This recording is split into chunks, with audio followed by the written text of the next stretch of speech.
არ წყდებოდა მანქანების ხარდასაჭერი სიგნალები.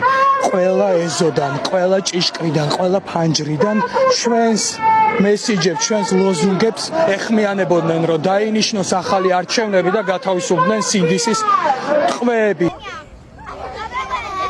უკვე მეოთხე დღეა, რაც ინანოს სტუდენტები ვართ გაფიცულები და უერთდებთ ქვეყანაში მიმდინარე საპროტესტო აქციებს. ჩვენი მთავარი მოთხოვნა არის ის, რომ დაუყოვნებლივ ჩატარდეს ახალი სამართლიანი და თავისუფალი არჩევნები და შეიცვალოს რეჟიმი, რომელსაც მოიპარა ჩვენი ხმები. უერთდებთ ქვეყანაში მიმდინარე მოვლენებს, ვითხოვთ პატრიოტების გათავისუფლებას ცხადია, რადგან ჩვენი ძალა არის ერთობაში. არა, არ შეიძლება ისევ რუსეთში ვიყოთ. გაიძვერები, მოშორდნენ. არ ჭირდება რუსული ცრუ მატყუარა მთავრობა, ცეცხლი მთავრობას. არ არის გაკეთებული ამ ქვეყანაში ანალიზი ოპოზიციური პარტიების მხრიდან რა უქნა ბიძინამ მათ არჩევნებზე.